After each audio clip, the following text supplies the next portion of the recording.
আসসালামু আলাইকুম। যে যেখান থেকে দেখছো আশা করি সবাই ভালো আছো। আমাদের মূল বইয়ের অনুশীলনী 9.2 এর 22 নম্বর অঙ্কটি তোমরা হোয়াইট বোর্ডে দেখতে পাচ্ছ। দেখাও যে cos 3a is equal to 4 cos cube a minus 3 cos a যদি a equal to 30 ডিগ্রি হয়, তাহলে এই সমান সমানে বাম পাশে যেটা আছে এটা হচ্ছে বাম পক্ষ, আর সমান সমানে ডান পাশে যেটা আছে সেটা হচ্ছে ডান পক্ষ। আমরা এই বাম পক্ষের মানটা যদি ডান পক্ষের মানের সমান করা যায় তাহলে আমাদের অঙ্কটা কি হয়ে যাবে, দেখানো হয়ে যাবে, প্রমাণ হয়ে যাবে। তাহলে আমরা প্রথমে বাম পক্ষের মানটা বের করব, তারপর আমরা ডান পক্ষের মানটা বের করব। দেখো এখানে এখানে দেখো যে এই এই অধ্যায়ে সবচেয়ে বেশি যে কাজটা লাগবে যে ত্রিকোণমিতি অনুপাতগুলোর মান। এই অনুপাতগুলোর মান ইতিমধ্যে আমি আমার চ্যানেলে কিভাবে মানগুলো সহজে মুখস্থ করা ছাড়াই, তোমাকে মুখস্থ করতে হবে না, তুমি যদি ফর্মুলাটা জানো অবশ্যই তুমি এই অনুপাতের মানগুলো বের করতে পারবা। সেই ক্লাসটি আমরা ইতিমধ্যে চ্যানেলে দিয়েছি, তোমরা চাইলে তোমরা দেখে আসতে পারো। আমি ডিসক্রিপশন বক্সে সেই ভিডিওর লিঙ্কটি দিয়ে দিব, তোমরা চাইলে ঘুরে আসতে পারো। দেখো দেওয়া আছে কত, এ সমান সমান 30 ডিগ্রি। আমরা এটা আগে লিখে নিব যে দেওয়া আছে এ সমান সমান 30 ডিগ্রি। এখন করব বাম পক্ষ।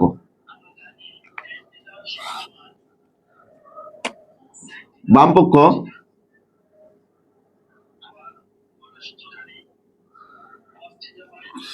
cos 3a, তাহলে এই cos লিখলাম 3 ইন্টু এর মান হচ্ছে 30 ডিগ্রি, এই 30 ডিগ্রি লিখলাম। cos এই 3 দিয়ে যদি 30 কে গুণ করি কত হয়, 90 ডিগ্রি।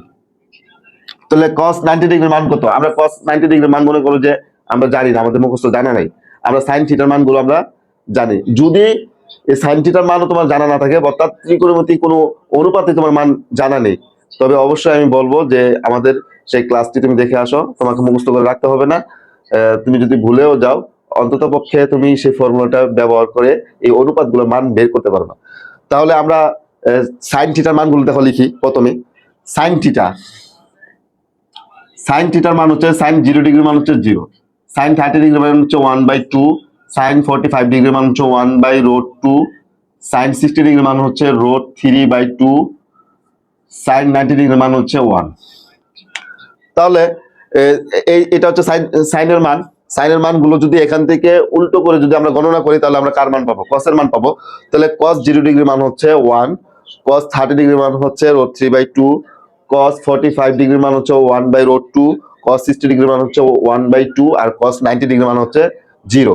তাহলে cos 90 degree is equal to কত, 0। এখন দেখো আমরা ডান পক্ষ লিখি। ডান পক্ষ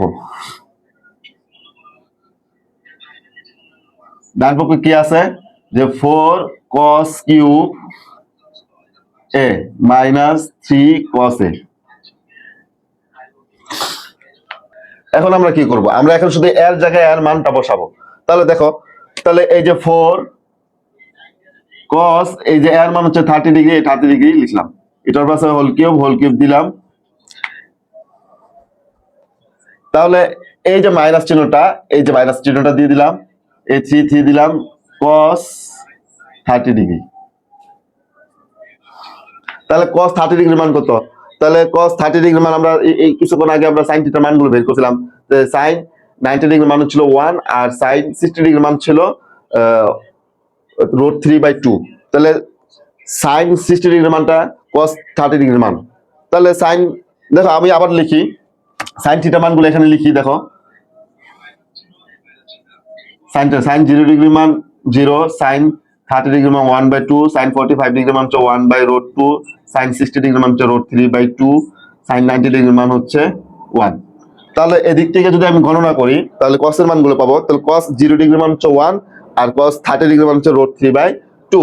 তাহলে 4 ইন্টু √3/2 হোল কিউব, এই মাইনাস দিলাম, 3 ইন্টু cos 30 ডিগ্রি মান হচ্ছে √3/2, 3 ইন্টু √3/2। এখন দেখো এই ব্র্যাকেটটা আমরা উঠাবো, শুধু এই ব্র্যাকেটটা যদি উঠাই, আমি দেখো 4 into root 3 into root 3 whole square by 8 minus minus 3 root 3, দেখো মাইনাস 3 রোড 3 বাই 2। আমি এই জায়গাটা কিভাবে লিখলাম, এটা একটু বোঝার আছে যে আমি এখানে কিভাবে লিখলাম, যে এখানে ছিল রোড 3 বাই 2 হোল কিউব।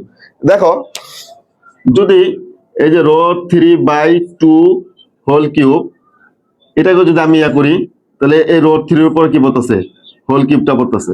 আর নিচে 2 এর উপরে যখন কিউব করবে, 2 এর উপর যখন কিউব করবে, 2 কয়বার গুণ, 3 বার গুণ, 2 গুণন 2 গুণন 2, তাহলে 2 দুগুণে 4, 4 দুগুণে এতটুকু গুণ করলে হয় 4, আর 4 এর সাথে যদি 2 গুণ করি কত হয় 8, তাহলে 2 কিউবে কত হচ্ছে 8, আমি সেটা এখানে লিখলাম। আর এই জায়গাটা আমি কি করলাম, যে আমরা জানি যে যার উপরে যত পাওয়া সে ততবার গুণ, তাহলে রোড 3 এর উপর যদি রোড 3 এর উপর কিউব পড়ছে, তো রোড 3 কয়বার গুণ, রোড 3 গুণন রোড 3 গুণন রোড 3, তাহলে আমি কি করলাম যে একটা রোড 3 রেখে দিলাম, আর এই বাকি দুইটা রোড 3 এর জায়গায় একটা রোড 3 লিখলাম। কেন, এখানে রোড 3 এখানেও রোড 3, তাহলে ভিত্তি কি, ভিত্তিটা হচ্ছে রোড 3, তাহলে রোড 3 এখানেও রোড 3 এখানেও রোড 3, তাহলে ভিত্তি একই রকম। ভিত্তি যদি একই হয় গুণের সময় তার পাওয়ার গুলো কি হয়ে যায়, যোগ হয়ে যায়। তাহলে আমি ভিত্তি একটা লিখলাম, আর এটা ভিত্তি এটার পাওয়ার হচ্ছে 1, এটার পাওয়ার হচ্ছে 1, 1 আর 1 যোগ করলে কি হয়ে যায়, 2 হয়ে যায়। তাহলে এই 2 তাহলে রোড 3 হোল স্কয়ার, তাহলে আমি এটা লিখলাম root 3 into root 3 whole square. আশা করি তোমরা এতটুকু বুঝতে পারছো। এখন এই 4 দিয়ে যদি 8 কে আমি ভাগ করে দেই, এই 4 দিয়ে যদি 8 কে ভাগ করে দিই 2, এখন এই রোড 3 এর সামনে এই যে রোড 3 এর উপরে স্কয়ারটা আছে, তাহলে এই রুট ওভার আর স্কয়ারে কাটা যায়, থাকতেছে কি 3, তাহলে 3 ইনটু এই রোড 3, এই মাইনাস চিহ্ন দিলাম, 3 রোড 3 বাই 2, তাহলে 3 root 3 by 2 minus 3 root 3 by 2, তাহলে এটা থেকে যদি এটা বিয়োগ করতে থাকতেছে কি 0 0। অতএব বামপক্ষ সমান সমান, তাহলে আমাদের বামপক্ষ মান সমান হয়ে গেছে, তো বামপক্ষ সমান সমান ডান পক্ষ দেখানো হলো।